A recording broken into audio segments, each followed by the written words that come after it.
highest airspeed during flight, it could fall out.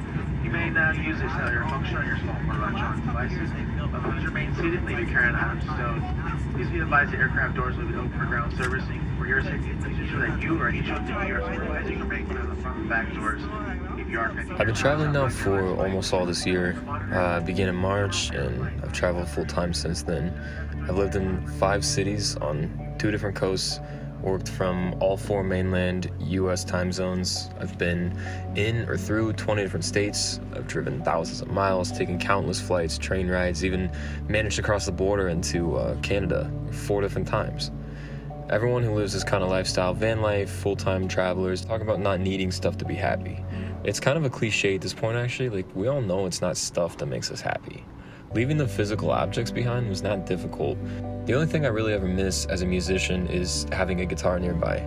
It's actually been a bit weird not to be playing music for the first time since I can remember, but unfortunately, it's just not practical to lug a guitar through airports, train stations, but it's all just worth it to me. It's the easiest trade in the world. I had to make do with just things I couldn't live without, but I spent the year making the best friends, photographing countless incredible places, seeing new things, revisiting my favorite places, getting to spend weeks or even months slowly exploring little by little rather than having to cram everything into a weekend and then, flying home afterwards. I think that's the best part, actually. Every day feels a bit more balanced now. I managed to kind of inject a little bit of that, like, I'm on a trip to this cool place sort of feeling into ordinary days, like an average Wednesday, working, doing laundry, getting groceries, all that kind of stuff. I'm so grateful for the opportunities that I have and the way I've arranged my life to revolve around travel. And I remember when I started this, I was so exhausted by routine. I think that it can be a good thing in the right context and with enough freedom to break the rules, but for me, it's just far too easy to get stuck in a Groundhog Day kind of routine, doing the exact same thing every single day, day in and day out. The other thing I've come to believe wholeheartedly is that when you just start doing the things you want to do, everything sort of falls into place on its own.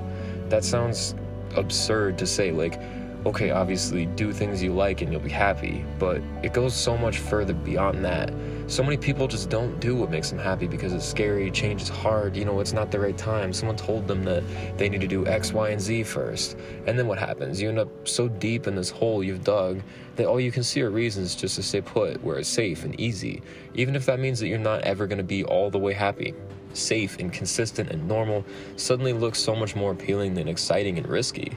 The more you break the rules and push against the boundaries, though, the faster you understand that those rules are imaginary, or at the very least arbitrary.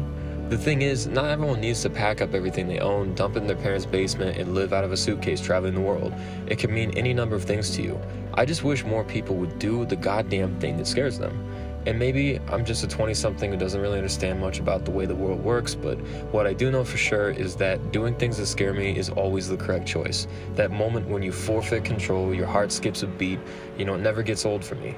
It always means I'm about to move forward, and all that's left to do is welcome whatever roller coaster is about to ensue. Embracing the chaos and learning to handle the stress of change and adversity is a life skill, and I'll stand by that statement, but it all comes down to this.